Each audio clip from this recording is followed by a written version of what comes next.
This is the BiggerPockets Podcast, show 361. You're listening to BiggerPockets Radio, simplifying real estate for investors large and small. If you're here looking to learn about real estate investing without all the hype, you're in the right place. Stay tuned and be sure to join the millions of others who have benefited from BiggerPockets.com, your home for real estate investing online. Hey, what's up, everybody? This is Brandon Turner, host of the BiggerPockets Podcast, here with my co-host, Mr. David the Grinch Green. What's up, man? How did you find out about my nickname? The Grinch? Is that really? I used to be much grinchier than I am right now. Working as a police officer, sleeping 3 hours a night will do that for you. But now I'm a much happier green. Wow, you are. I never thought about your last name, and he's green. You're a mean one, Mr. Grinch. All right. I assume that's why you were going with that, but that's too much credit. I didn't. Yeah, no, I'm not that clever. Well, David, Merry Christmas, Happy Holidays, and all that good stuff. It's coming up here, and if you're listening to this the week it comes out, this is Christmas week. We're coming up on it, so it's a busy time of the year. And I just had a little baby, which little Wilder Turner is now here, and we're not sleeping at all. But you know, that's life. We expected it. It's pretty fun though. Well, He's Merry cute. Christmas to you guys, and I cannot wait to meet this little guy. Yeah, Now there's someone other than just Rosie to play with when I come out there. exactly. Well, you can't really won't play with me. Yeah, you can't really play with a 3-week-old. You're like, hey, buddy, you're throwing him around. He's just bawling his eyes out. Just wants me. You just give me another one of the people that have doubted me. I'll find a way to play with a 3-week-old. Yeah, well, didn't it take you like 2 years for Rosie to even like look at you in the eye? Well, she still won't look at me directly in the eye, she but won't, I can be in her presence without completely. You have to like bring her a bear and be like, look at what I got for you. That's and then what she'll it be is. happy. Yep, that's it.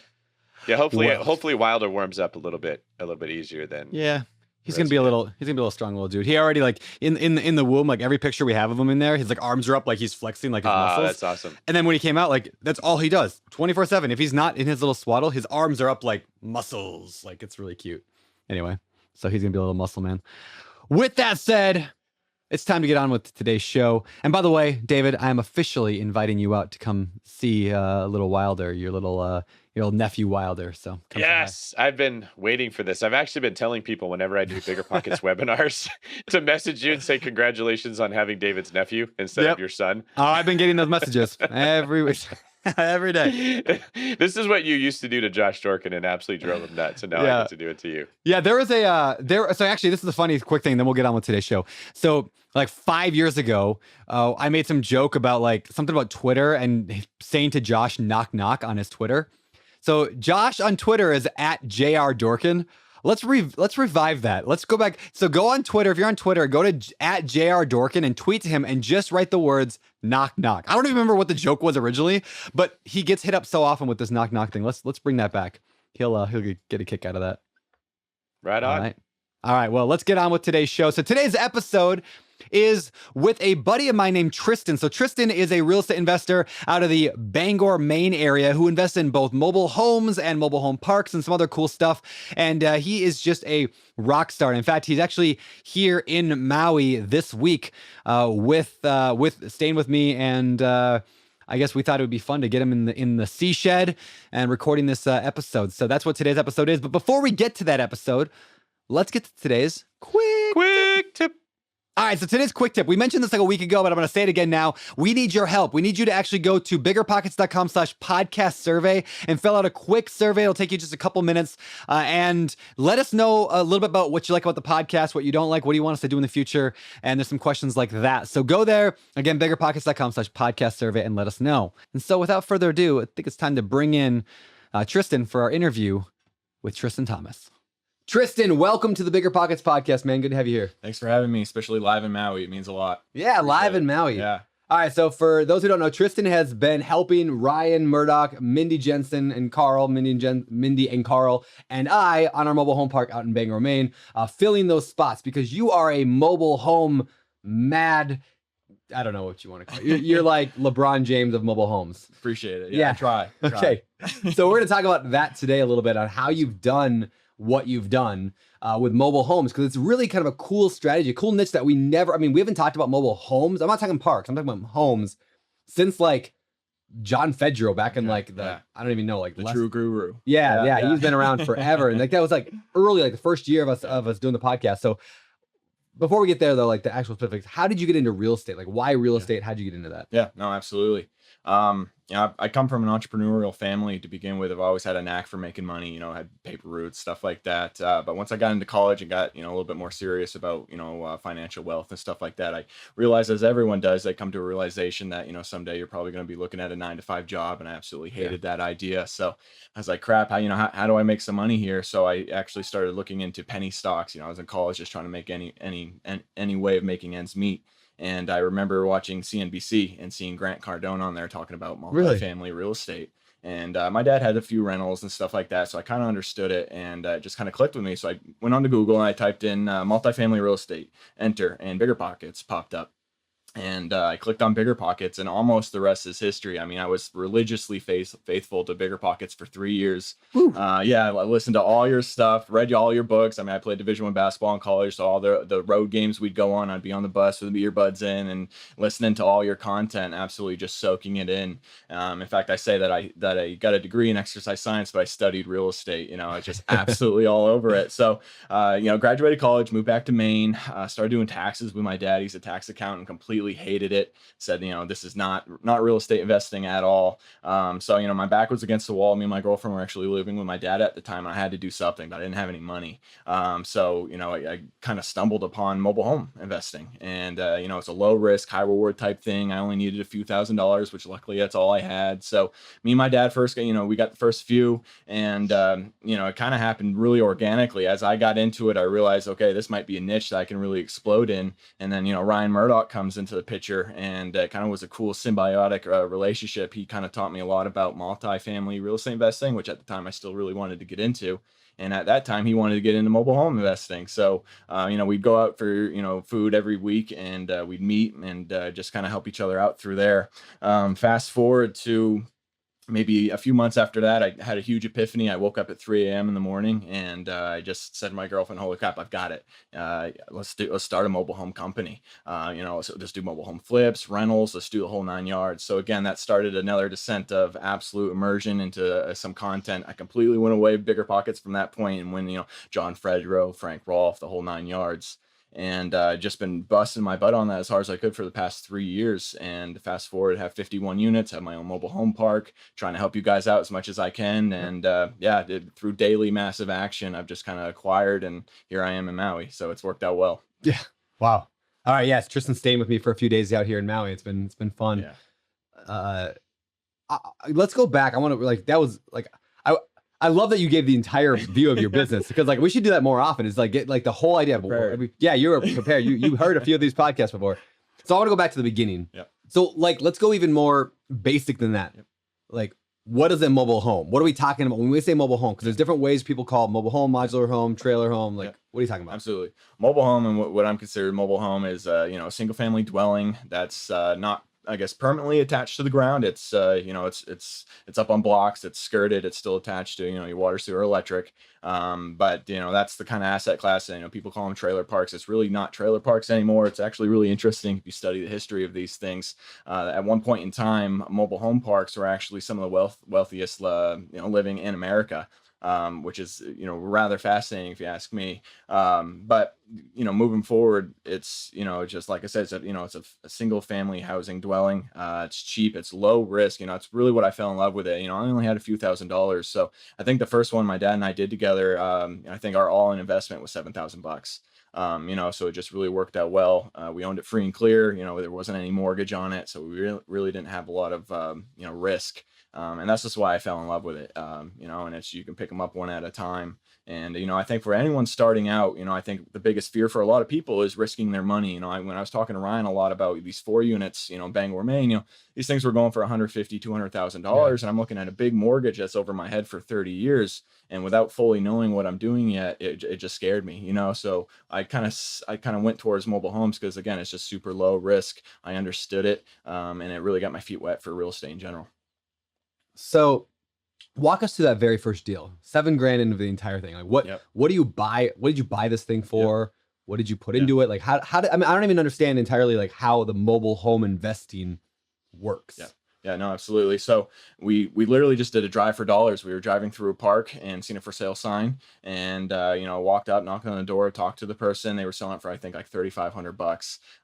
14 by 70. 3,500. 3,500 bucks. 14 by 70. I think her daughter had lived there. The pipes had bursted the previous winter. It was vacant. It was. I probably wouldn't touch it now, but I was young, green, didn't really know what to do. I just wanted to get into the space, had a little bit of cash, so.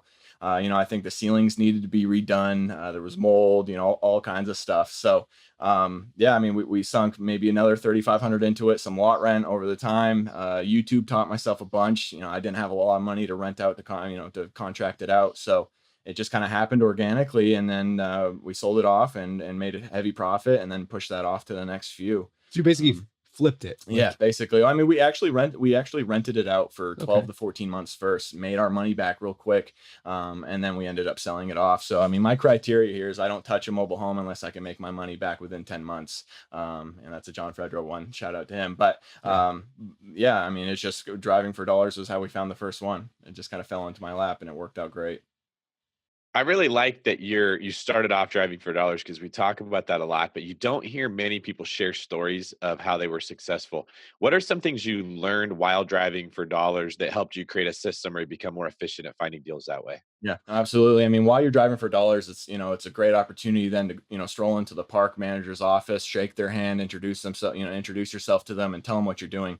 And really you want to angle it as, hey, look, I'm here to buy your homes. You don't want to angle that at all. They don't, they have people asking them for stuff all day long. They don't want somebody else coming in and asking them for something. So I try to angle it in, how can I help you out? So, I would go into these park managers' office and say, hey, look, do you have any homes that are vacant, that aren't producing any lot rent for you right now? This is what I do. I'm a professional background, stuff like this. And that really helped out a lot, building relationships. And then from there, it really grew like wildfire. It was a lot of word of mouth action.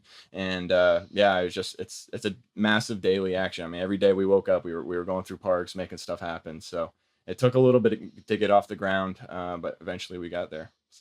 So the biggest objection people have to mobile homes, like trailer homes or manufactured homes, however you want to call it, is, yeah, but don't they lose money? Yeah. Like, don't they lose value? Like, don't they lose value, Tristan? It's hilarious that you say that, because I remember back in my 3 years of absolute, religious following of BiggerPockets, you guys would talk about mobile home parks before. And I remember reading articles how they, where they were bad asset classes to buy. They were decreasing in value. And, I just actually went back then. I was like, oh, I guess, I won't go after that. Yeah. But once, my back was against the wall and I really only had one way to go, I kind of swallowed my ego there. I mean, it's not the sexiest asset class either. There's a lot of stigma that comes with it, in this day and age. So I had to swallow a lot of that and just kind of blare through it. But at the end of the day, you can't really worry about what other people think about what you're doing. It's all about your own personal happiness. And I stuck with it, luckily. Yeah. Yeah. So let's kind of walk through some numbers here a little bit. Yep. So for example, that first deal, you bought that thing. You can typically buy a mobile home for cheap. Like you're talking, I mean, 35, is that ridiculously cheap, or is that's around average for what I'm buying? It's completely market dependent. I mean, okay, we're up in the Northeast in Maine, so it's completely different. But I've gotten mobile homes for free that were great, and I've gotten mobile homes for free that were complete pits. But I'd say on average around $3,000 to $6,000 is what I buy them for. And then obviously you got to equate rehab expenses, holding costs. The same thing with any other asset class. That's what's really unique about it. It's the same kind of rules that I've learned all along. It's just I put them into that own asset class, and it ended up working out. Like a deal like that, you buy it for, let's say, $3,500, maybe $5,000, maybe $2,000, whatever. The idea is then you fix it up. Are you moving a home into a new park? Are you moving it across a town to another park, or do you stick within a park and you're just trying to? And then do you rent it or do you sell it off seller financing? So when I first started out, I was scared about moving these homes. They're super expensive to move. I didn't have a bunch of extra money to move these homes. So I was just looking for homes in parks that needed to be fixed up. So that was really my focus. But as I got more experience with this, I started to learn that certain parks would actually sell for higher priced homes depending on the park quality. So then I could go around and pick homes out of other parks or other areas and bringing them into specific parks and raise rents to higher values, charge more for a flip. it for a purchase price. So it got really complex there, once you really start getting involved with these things, that you can start pulling them out. And that's what's so cool about mobile homes. I think it might be the only asset class that you can actually transport these things and set them up. And that's a great exit strategy. Is you can buy them in one park, rent it out. If it's not working out, you can go ahead and pull it, put it in another park, put it on its own piece of land. So there's just all kinds of exit strategies that made me feel confident that, hey, look, even if this doesn't work out now, I know it'll work out somewhere else. Yeah, that's good. So I want to even go more simple than this for people who have just never, because I kind of understand the mobile home thing because I'm in it, right? Somebody's brand new. Like there's a popular bird chirping right now. There's a popular Reddit thread called "Explain It to Me Like I'm 5." Yep. How does somebody make money with mobile homes? They're 5 years old. They usually explain it to my daughter Rosie, who's 3. Absolutely. I mean, how would I explain it? Is I think there's a barrier here that people they don't understand it, so they just think it's some massive complex thing. It's not. There's really no difference than any other asset class. So I look at it as a single family house, rental. So it's the same type of process that when you go out and you buy, a foreclosure house or an auction house, and the same type of thing. You find something that has good value, that will rent good, and you fix it up over time. It's the exact same model with pretty much all of that, just put in a different unsexy asset class. And I mean, that's really kind of the easiest way I can put this. I think a lot of people just kind of overlook how complex it might be, and it's really not. I mean, the reason why I really, really love it is it's affordable housing. I mean, with the way this world's going, nowadays, in my opinion, it's just going to continue get to a point where people are looking for cheaper and cheaper housing. We got all the baby boomers downsizing, and it just made sense to me. It just clicked. So it's nothing. I'm not doing anything special. It's just I took what I had in my means and put it to something that I could actually do and had the money for. And it was the exact same thing as any of these, big time guys that you have on here that have 100, single family homes. It's the exact same thing. It's a single family dwelling. It usually is in a community with other single family dwellings. Yeah, that makes sense.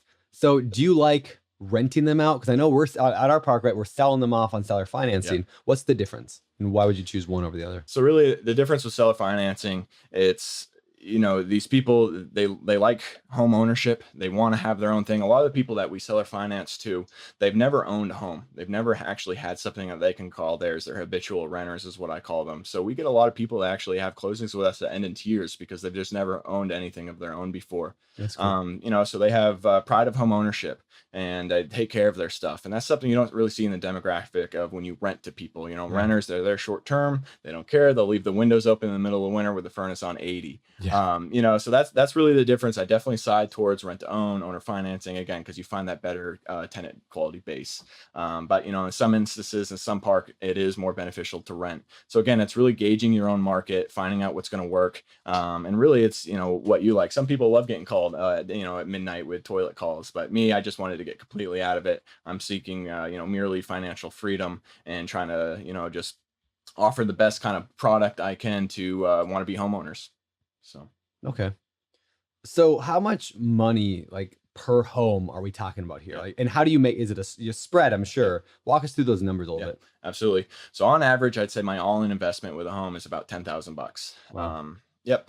And again, how that works is I normally, I don't want to go over $10,000 because normally when you break it down to the numbers, that takes longer than 10 to 12 months to make my money back. Okay. And for me personally, that's just my criteria. I don't want to wait longer than that. So I'll usually find a home, do my budget on how much the rehab is going to be, how much the holding cost is. You have to equate lot rent, all that stuff. And then as long as it comes in below $10,000, I pull the trigger on it. So yeah, I mean, and then as far as scaling goes, I mean, I've really been a huge fan. And again, maybe you coined this, maybe you didn't, but OPM. Yeah, it wasn't mine. Okay, OPM, old phrase. Other people's money. That's really what puts me a little bit different scenario than other, like some friends of mine are trying to get into it as well. Is it really accelerated me as it does in any asset class? I was able to use some of my own money to start out, and then really, like my girlfriend's dad, my dad. I mean, some people really came in with influential money to where I could really just, as hard as I wanted to work. You know, it was my full-time job at the time. I could wake up every day and just say, okay, you know, how are we going to get another home?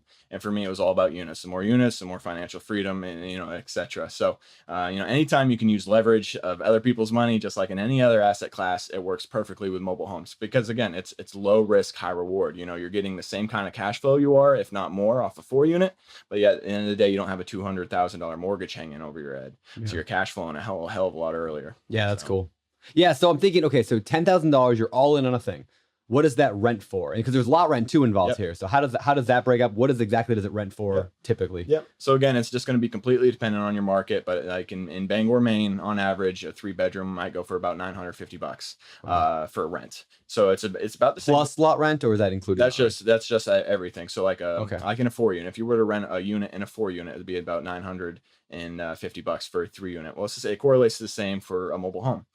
So what I do is I just take that $950 minus out the lot rent, and then that's their rent. So usually we're renting owning these things out for about renting these things out for $600 a month, and they pay their own lot rent. Which again, it gives them a little bit more pride of home ownership when they're actually going down to the park manager, giving them their own mortgage payment, basically. So yeah, we don't really pay lot rents. We make them pay them. And it just helps us. That way we're not sending out 1 million checks a month. Yeah. So. Okay. Sorry, you're gonna say something, David? Yeah, let's say you get something under contract right now. Really good deal. Walk us through what your checklist looks like for your due diligence. And then once you close, what are the things that you have to do to get that thing ready to rent out? Absolutely. So, I mean, and again, just like with any other asset class, you have to have great due diligence. I mean, you know, if you buy, it's really easy to buy an overpriced bad property, just like with anything else. So, you know, when I walk into a mobile home, you know, I always look at, you know, 4 things. I look at, you know, what's the roof quality? Sometimes with these older mobile homes where they've redone roofs, and it's a heavy roof, sometimes the floors will bow, you know, so you always want to look at the roof. You always want to look at the furnace, you know, obviously, especially being in the Northeast, that's, you know, it's like the AC down in the South. It's the exact same thing. Yeah. You always want to look at your plumbing. I mean, with mobile homes, I mean, these things have been out since, you know, the 1940s, 1950s. And, you know, I've bought plenty of 1950, 1960 homes, you know, with old piping, but, you know, these things are also very cheap to rehab. So whenever you see a home that has it's really about the updated fixtures. You know, so whenever you see something like that, you know, it's probably a good deal. And then lastly, I look for electrical. You know, pre-1976, before HUD came out, they used a lot of aluminum wiring, which is a big fire hazard. So you definitely have to know your stuff, just like with anything else, on what you're looking at. And then, you know, if all those things are checked, I then go through and then just find out the motivation of the seller. You know, just like with anything else, if you have a motivational seller, you're going to have a better deal. So, you know, normally and these things are awesome. I mean, at least in Maine, they're considered personal property. So it's not like we have to go through a title search or attorneys for closing or anything like that. You know, 99% of the time, it's just me and the seller hashing things out right on their living room. And then, you know, once we agree on a price, I normally try to put it under contract right then and there, sign a simple P&S agreement. And then set a closing date, purchase and sale agreement. Okay, Yep. cool. And then set a closing date. And normally we try to work with them. Again, we want to be advocates of making life easier for them. So we normally try to say, hey, whenever you guys, you know, can get out, let's set closing for that. And sometimes we've released funds early so that they can afford to, you know, hire a box truck to go and rent and, you know, move their stuff. So again, it's really just trying to find what's going to work with the seller and functioning it together to what's going to make a deal, you know, and every one of these things is different. You know? Yeah. So. Yeah. Okay. So I want to get it. This is such a cool business model. I remember reading a book like Lonnie Deals or something like that back in the day, right? So and it sounds like that's similar to what you're doing. Absolutely. Right? Yeah. For the most part. Yeah. All right. So the idea being, I mean, this is just to make it real simple. Like you're finding these homes for dirt cheap, $3,500. Let's just say you're then putting some money into it. Maybe you're moving it, maybe you're not, depending on where it's at, right? So now you're in the whole thing for 10 grand. Now that money might have come out of pocket, or you might have used one of the many creative strategies we talk about. So you're in this thing for $10,000. Now you're renting this. Now let's say there's two portions. Maybe they're paying their own lot rent, or maybe you are. Regardless, above lot rent, you're making $500 or $600 a month. About, yeah. All right. So let's say you're making $600 a month in extra money every month from renting it. 600 times 10 months would be 6,000. So $7,200 for a year. Yeah. You're making, and then they probably put down some kind of down payment. Absolutely. Yep. So now there's your 10 grand back. Exactly. So you just made 100% return on investment within 12 months. Within 12 months. Yep. I mean, like there are very few. Now the cool thing after that is now going forward, it's now, I mean, just pure profit. So let's just say, I mean, again, 10 grand out of pocket, and now you're making $600 a month. You're gonna have some repairs and maintenance in there, or not really? How does that How And does that again, work? it's just dependent if you're going to be doing rentals or rent to own. But I mean, if Okay. you choose the rent to own path of home ownership Yep. path, which is what I would suggest, there's really no rent, there's really no repair and maintenance costs. These people, they're taking pride of home ownership in themselves. When their light bulbs go out, they're doing it themselves. They're not calling the bank to come in and Yeah. and do it for them. So as you can see, as you're starting to walk through the numbers yourself, I mean, you can see how in love I was with this idea when my back was against the wall and I needed to make something happen. Was like, holy crap, this actually exists. This is a super low Yeah. risk investment asset class that really no one wanted to dabble in because it is such a, it has such a bad stigma.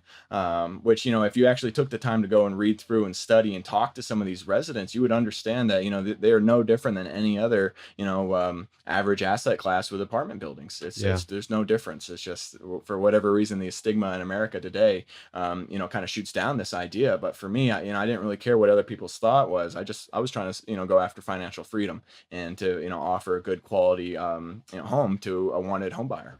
So Yeah, that's really cool. What's so cool about this, Tristan, is that like a person who doesn't have a lot of money, maybe they've got 10 grand saved up from their job. Yep. Maybe they can borrow that from a friend or a partner. They could take 10 grand potentially, Yep. find a home, that for cheap, remodel it, be making actual cash flow now, $400, $500, $600 a month potentially in cash flow. And because you're seller financing them or rent to owning them, the tenant is paying their own maintenance and repairs. Yeah. So now you've got cash flow coming in that's fairly stable because they're also paying their own water and sewer and garbage, right? Yep. Usually. So like you're just getting cash flow. So if you do that once, you're going to make some mistakes. You're going to learn some stuff, like I'm sure you did. Yep. And you can do it again. I mean, how many of these would a person need to own? I'm not asking you, it's kind of hypothetical, but I mean, how many do you need to be able to pay your bills and have financial freedom starting with almost nothing? Yeah, I mean, I think that's a completely per person case by case basis. I mean, for me, we were living pretty frugally to start out, and I didn't need much. Like I said, we were just living with my dad, and I probably needed maybe $2 or $3 grand to pay everything. So it eventually got to the point where we were able to scale to a point where we've had our basis pay, so I guess maybe we officially hit financial freedom.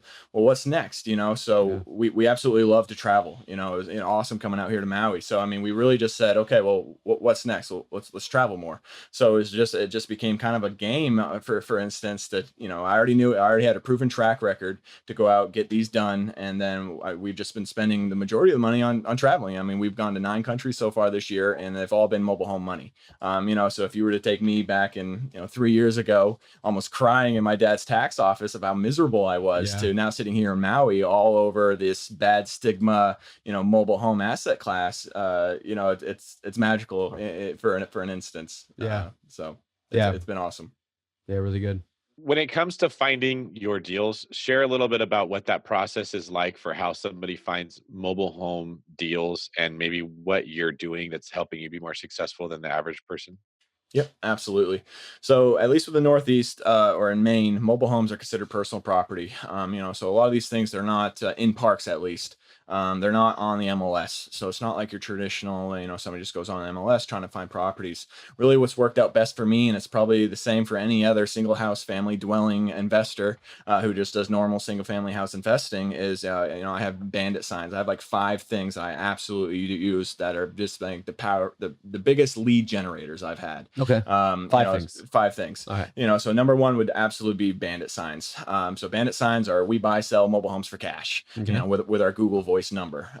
So park managers absolutely hate it if you go and put them right in their park or right at the entrance. So what we've done is we just put them on all the major intersections around all the parks in the area. Okay. And in my experience, we put up maybe 3 or 4, and it just flooded with calls for people who want to buy and sell. So that's an instant free lead generation tool that I use. Additionally, Facebook Marketplace has been huge. It's kind of like the MLS for these mobile homes, and it's the same type of thing. There's going to be overpriced crap on there, but eventually there will be some really great deals that people either don't understand the value of their home, or they're motivated sellers. They need to move. They lost their job. They just need cash quick. So what I found works out best on those is the second we see it, we just jump on it immediately. I mean, I've had things where they've been on it for 30 minutes and I'm at their house the next minute. It's right there in town, and cash in hand, ready to make it happen, because I understand how much it's worth. I understand all that stuff. So again, I mean, it really goes to understanding your market.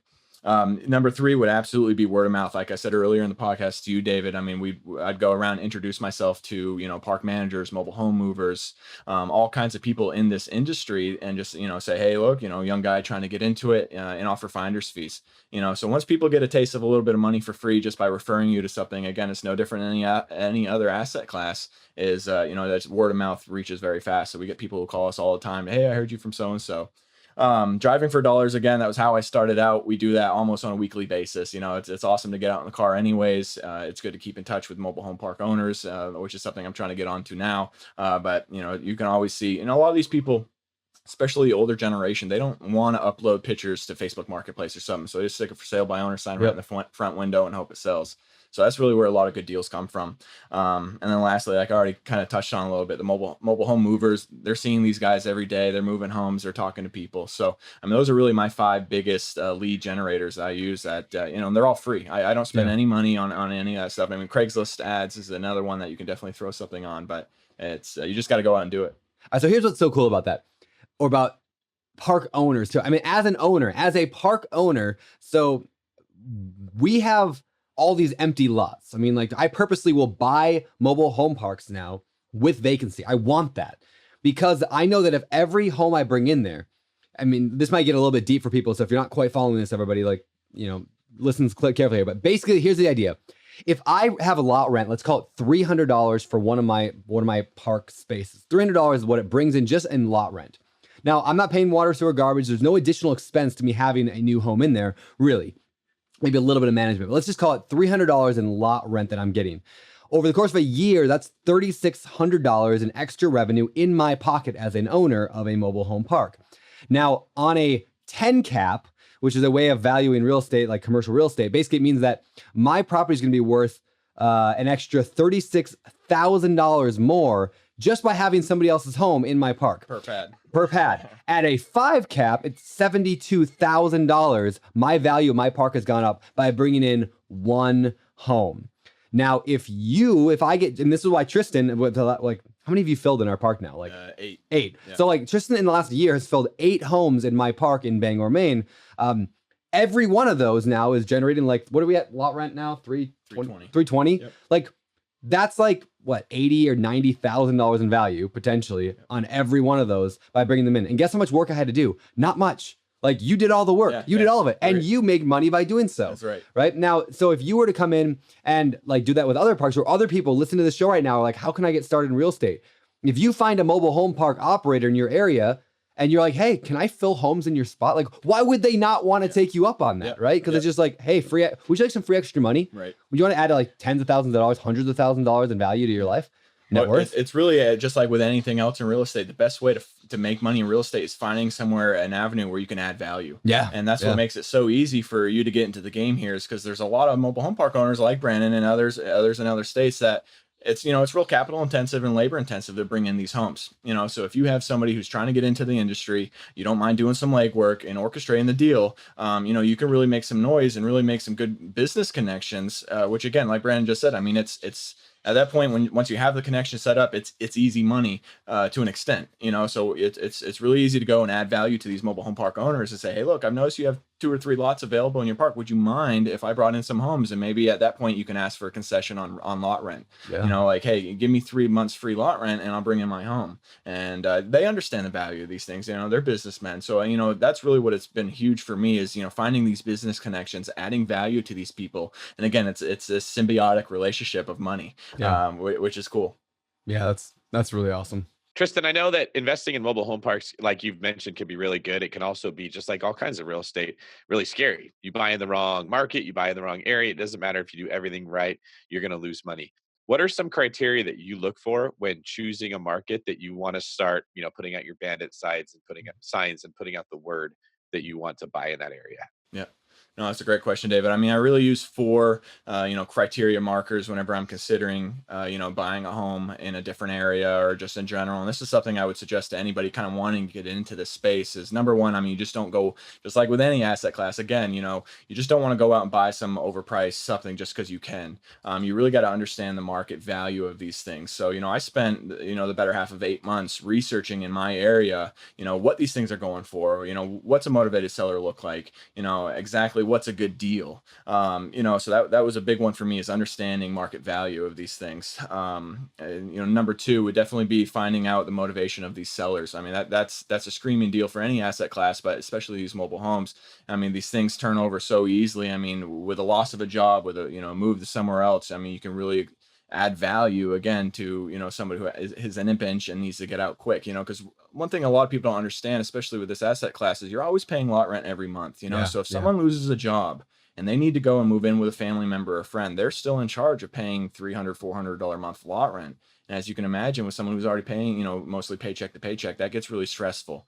So when you can come in and add value, you have cash in hand, can alleviate their pain right off the bat, they're in love with it, they're all over it. So that works out really well.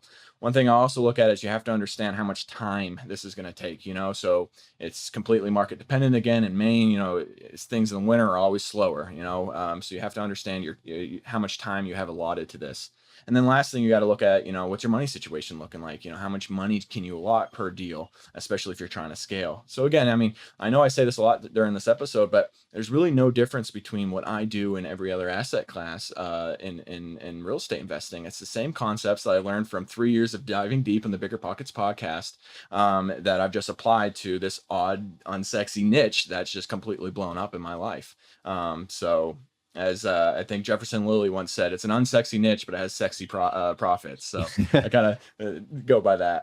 Yeah, that's great. That's great. So what are some of the things that people should be aware of in terms, because you were telling me this yesterday about understanding the legalities and how title works and how like what are some of those things that you can warn people before they just jump in? What should they figure out? Yeah, absolutely. I mean, there's two big things, and that's the thing. You just don't want to jump in on this thing. I mean, I took months to educate myself. I was calling, business directors of Maine or whatever, mobile home associations, and you really have to understand what you're doing because, I mean, as is with anything else, there's a legality to this thing. You have to be professional.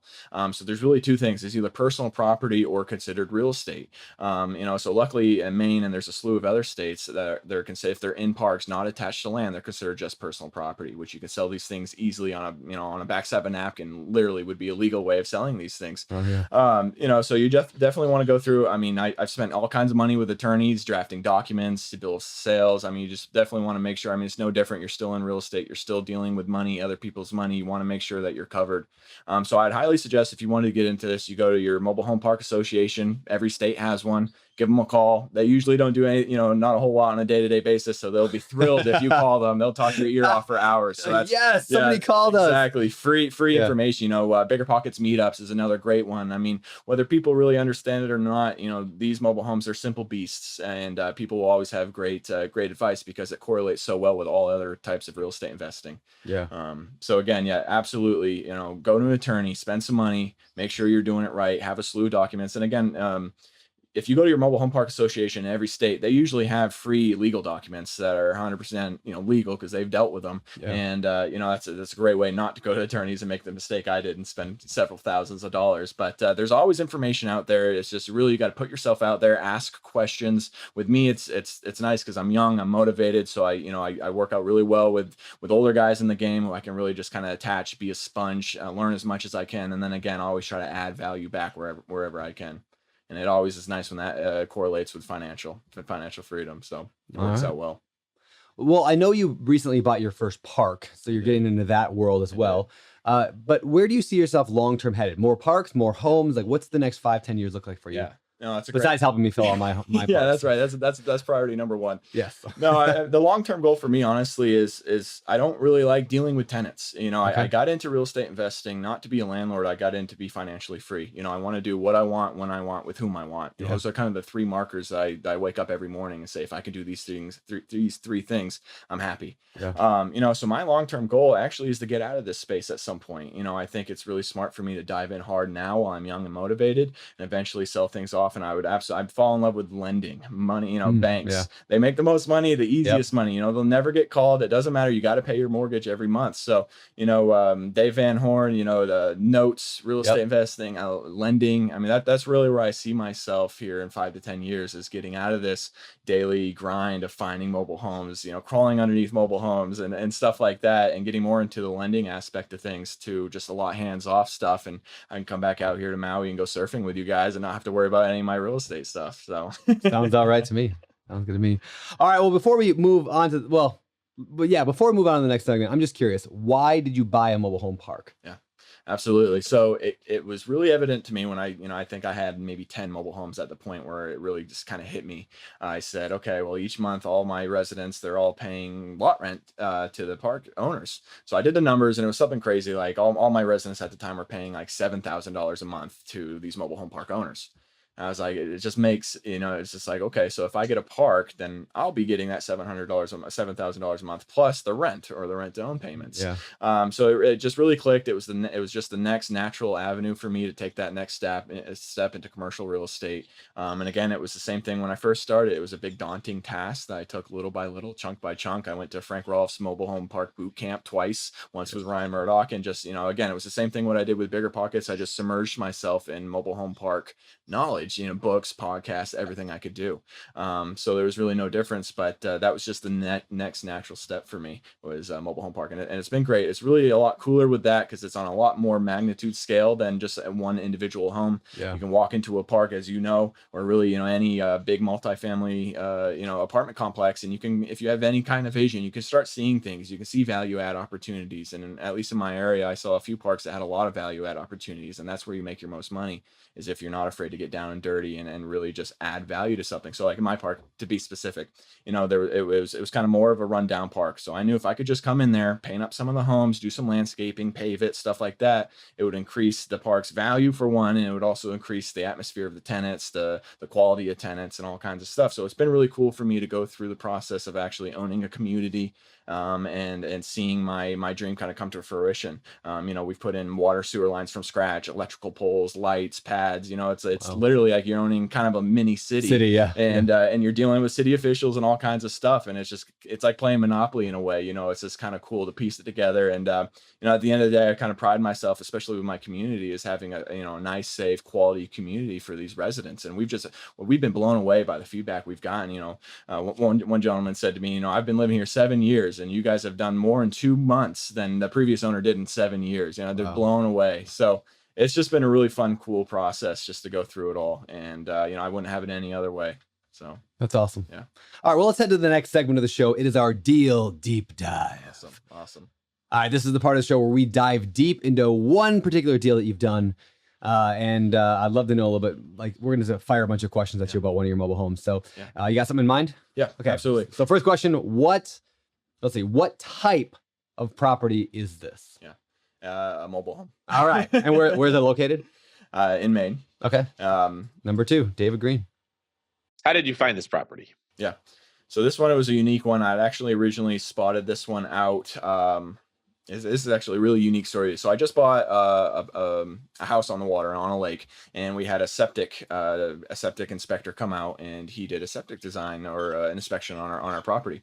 Long story short, 2 or 3 weeks later, I get this call out of nowhere from the same gentleman, and I answer the phone, hello, and he says, hello, and I'm like, you called me? And he's like, yeah, I'm sorry, I just picked up the phone and I was calling you. I was like, oh, and I didn't know who he was at the time, and I said, well, I buy and sell mobile homes. Is it something about a mobile home? He's like, mobile home? No, although I have a mobile home for sale in my driveway. No way. So it just got going, and sure enough, I took a trip down to him. He had a beautiful 14 by 80 mobile home in his driveway that he had just come across at some point. We hashed out a deal because I was going to move it up to my park. I bought it for $7,000, and it was great. I was like, sweet, I just filled a spot in my park. Long story short, fast forward a couple more weeks, I get a call from a guy, because we're getting leads in all the time. And he says, hey, my dad just died. He left me 25,000 cash.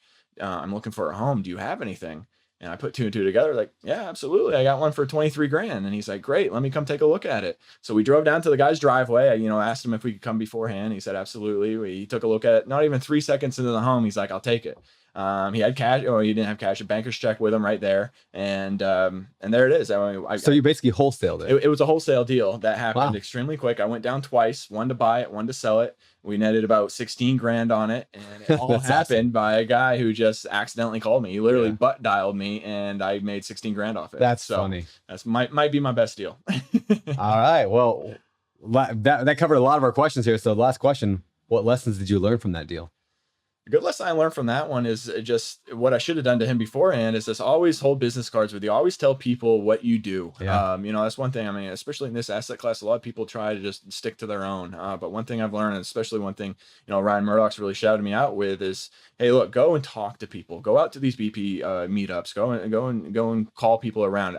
Find a mentor and just tell them what you're doing. You'll never ever know, like the septic guy, Yeah. butt dial me, who has something that might be of value to you. And in my case, it was a huge value. So That's so funny. Very cool. Very cool. All right. Well, next, let's get over to the world famous fire round. Fire round. These questions come direct from the BiggerPockets forums, and we're going to fire them at you. They might not be specifically related to mobile home parks, but they should all apply to you. Hopefully. Number one, Josh Miller from Kingwood, Texas, posted this. So my tenant has been great paying on time. I received a complaint from a neighbor unit that the tenant is smoking weed inside the unit. I do have a no smoking policy in my lease. I also have recently been told by the tenant smoking that she will be leaving when her lease is up at the end of April. So that's like 6 months from now. What are you going to do what would you do in this situation? Absolutely. So especially when it comes to cannabis, it's a lot. It gets a lot more intense now that states are trying to, starting to legalize these. Maine is a recreational legalized state. So what, at least with my rule is, I just ask them to do it outside, or at least open up the window.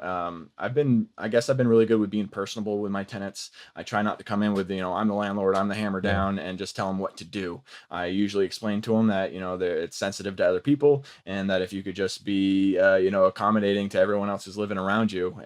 But yeah, it's kind of, he might be in a hard situation if he lives in one of those states, because you kind of maybe have to let him do it. But yeah, even if you have to let him do it, I would still suggest trying to work with him with other tenants involved, saying, hey, look, let's have some common sense here. Yeah, and definitely you can still, even if it's legal, doesn't mean that they are allowed to leave inside. In your building, exactly. Right? Yeah. Absolutely. So, but then it's hard there because it's like they're going to be leaving in 6 months anyway. So how much can you? I wouldn't push it too hard. This is, again, Ryan Murdoch has given me some great advice throughout the years, and I've actually had similar instances. And he's always said, look, as long as everyone's still paying their rent, and as long as people are semi-happy, you're providing what you should be paying. You should be providing. Yeah. So again, I would just look at it on a case-to-case basis. As long as people aren't withholding rent from you, you're probably safe. Again, just pretty much let the tenants try to deal it out. We're all adults here. And really, landlords, I try to stay out of it as much as I can. And then I'll always document everything. Whenever I talk to a tenant, I always document it just in case anything comes back. So. All right. Yeah, good. Awesome. Next question from Sean Rhodes in Portland, Oregon. Hello, I am currently self-managing my 7-bedroom house hack and renting by the room. I'm wondering if anyone knows of the best software for me to use. I would like to have it include the ability to have a digital lease, rental applications, and possibly electronic rent collection.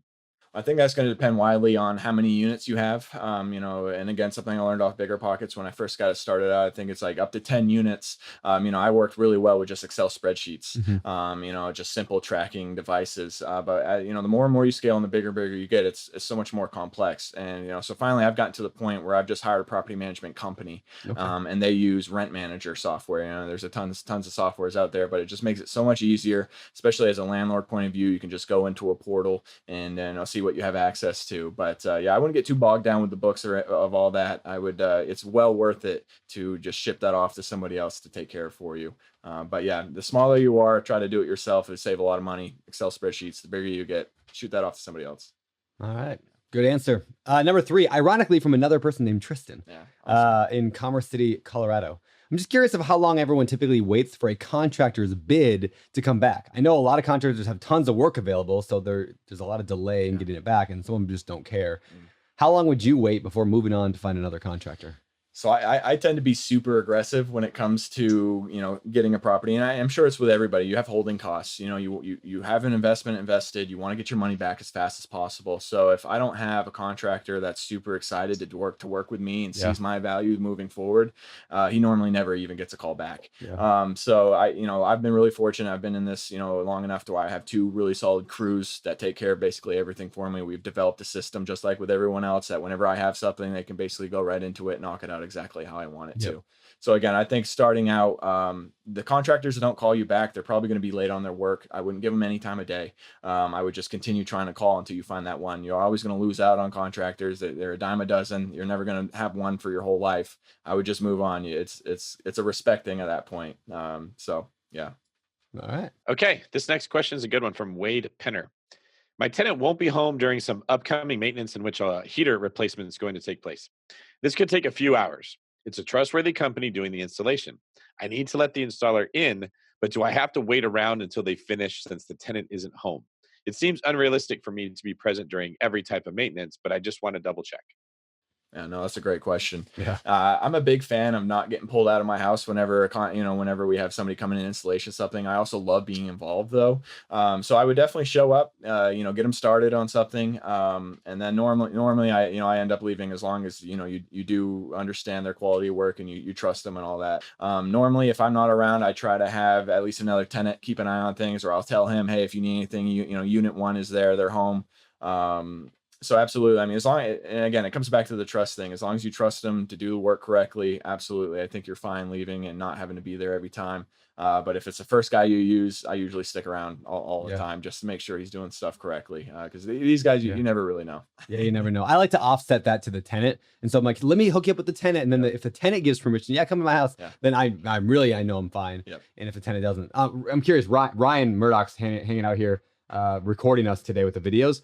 What would you do in that case, Ryan? So like if you had a repair like on a furnace, let's say, and your tenant wasn't going to be home all day, would you allow a contractor to go in and deal with, would you allow a contractor to go in and deal? Because chances are I would have a relationship with that contractor. If they were brand new, let's say, you never worked with them before, how do you, that's tough, isn't it? Yeah, I probably still wouldn't meet them there. Yeah. It depends on the situation, depends on what they're doing. But, if they're licensed and bonded, they're probably fine. Come get the keys from me, schedule it with the tenant, and then go in and do what you got to do. Yeah. Makes sense. If either side puts up a real fight, then maybe it would get me there, but generally I try to avoid that. Yeah. What would you do, David?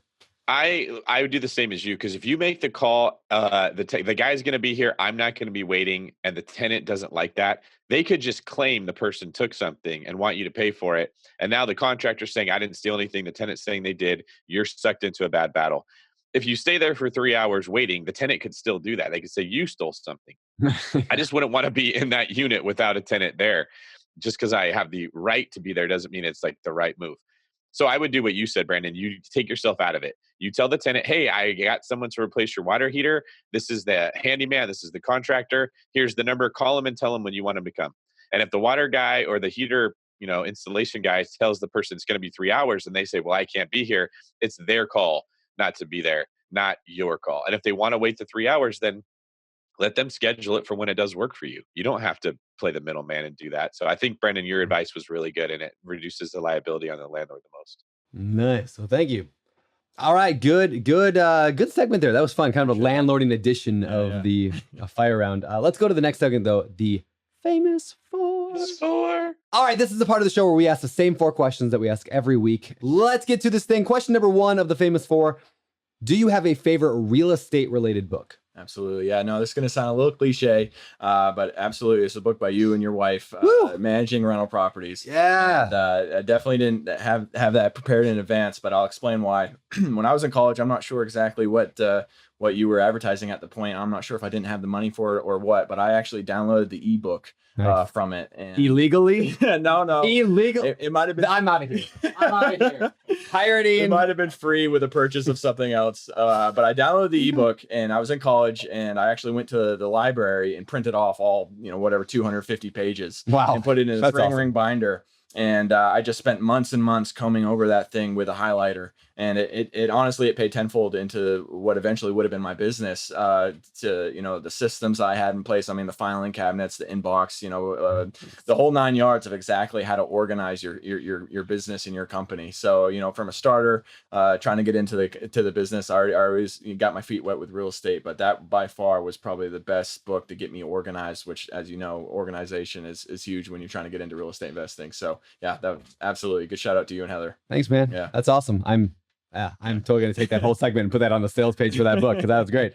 All right. Next question, David Green. Next question. How much did Brandon pay you to stay with you? You paid for my trip to Maui. Yeah, there you go. He gets to stay in my Ohana unit. There you go. Smart man, Tristan. Okay. The real question. What is your favorite business book? Yeah, no, that would have to be Mastery by, I think, Robert Greene. Okay. I read that early on in the real estate investment career. Yeah, we had him on the show. Yeah, no, I absolutely loved it. He talks a lot about the 10,000 hours that it takes to become a master, and he gives all kinds of examples. And I think people really overlook how much time and dedication it takes to be great at anything. You know, a lot of people like get in touch with me. You know, they just want to be an overnight success. I think that's with everything. They just want to do it and get it done with and be, you know, successful. But you know, as I learned with basketball and as I'm learning with real estate, it just doesn't happen like that. You have to be, you know, like your quote up here. I absolutely love it. You know, you have to be in the arena. You have to have the scars on your face. You have to work through it to be called a master. And I think that's why there's so few masters in this world. Wow. Great answer. Love that. And little known fact, Robert is my uncle. Awesome. That's not even true at all. He got me. I taught him everything he knows. Next up, what are some of your hobbies? Yeah, absolutely love to travel. Like I said, I've been fortunate enough to make it to 9 different countries this year. I love the thing about financial freedom. I absolutely love doing what I want, when I want, with whom I want. We just bought a lake house. Love my dogs. Love hanging out in the water. Spent a lot of time with my girlfriend. But yeah, I pretty much don't do a whole lot besides real estate investing and trying to travel. So very cool. All right, last question for me. What do you think sets apart successful real estate investors from those who give up, fail, or never get started? Yeah, that's a good question. And I know I've heard this on the show before, but absolutely, it's fear. And that's why I think what we've talked about today is such a unique asset class. Is this really minimizes your fear to almost zero, besides wholesaling and stuff like that. I think people just get so overwhelmed with a big audacious goal. And this is a really easy first step for someone with just a few $1,000s to get their feet wet into this. So I absolutely think that just people get too scared, or that and matched with, they just don't have a big enough why. They don't get out of bed with a huge burning desire to be successful each and every day. So I think that mixed with fear makes a deadly concoction of people that just don't take action. So I think if you have a strong why, you get out of bed with a desire to be successful each and every day, and you just live with no fear, as easy as that sounds, one way or another, over time, through massive daily action, you will succeed. It's just massive daily action. There you go. I love it, dude. I love it. Great answer. Yeah. All right. Well, that's all I got. Well, I got one more for him. Well, that's all I got. That's all I got, David. I wasn't talking about you. It's not all about you, David. All the time. Narcissistic Norman, I swear. How did you turn this around to me? I don't know. You shut me right out. I know. All right, Tristan, this is about you. So tell me, where can people find out more about you? Yeah, absolutely. I try to stay hidden under a rock most of the days, but no, absolutely. Anybody can absolutely reach out to me whenever they want. Instagram, I think you guys will tag some of the handles there. Email, tristan.thomas24@gmail.com. Absolutely willing to talk to anybody about it. I clearly love this stuff. I eat, breathe, sleep it every single day. So I'll talk anybody's ear off. You'll probably get more than what you actually want, but yeah, absolutely. Feel free to reach out. All right. Yeah, we will put that in the show notes, of course. In fact, you're on Instagram at TrThomas14. TrThomas14. And you can follow. Oh, Tristan, how am I not following you? Now I am. Follow back. All right. Sorry, dude. I wasn't following you. Now I'm following you. I had to come out to Maui first. I had to be on the podcast. Exactly. Right? Now you're officially being followed. Man, I'm officially friends. Now I feel like a moron not following my own guest on Instagram. All right. Well, thank you so much for being here today. This was fantastic. All right. So with that, I guess we're just going to take off because, it's a hot day. It's getting warmer out here in Maui. About to go snorkeling. Are you going to go snorkeling? Where are you going? Somewhere, some secret cove, right? Cam 3. Cam 3. Great spot for snorkeling. You'll go hang out with some turtles today. Yeah. What's really fun is there's two things you got to do with turtles when you come to Hawaii. Number one, if you see a turtle on the beach, don't mind all the cones and the ribbons around it that say don't touch. If you're new to Hawaii, you just go over and flip the turtle on its back and just watch it flail. It's really good. Yeah, it's really just run from the tops. And number two, if you find a turtle under the water, what they love is when you grab onto their shells and let them take you for a ride. So it's like an underwater. Finding Nemo all over exactly. Yeah. So make sure you do those two things, and you'll have a great time. And you have to get a tour of the county jail. Perfect. All in one day. It's great. Huge. All right. Brandon and David, I very much appreciate you guys having me on board. It's been awesome. Thank you. Thank you. Awesome. Thank you very much, man. This is David Green for Brandon. Don't listen to his terrible advice, Turner. Signing off. You're listening to BiggerPockets Radio, simplifying real estate for investors large and small. If you're here looking to learn about real estate investing without all the hype, you're in the right place. Stay tuned and be sure to join the millions of others who have benefited from BiggerPockets.com, your home for real estate investing online.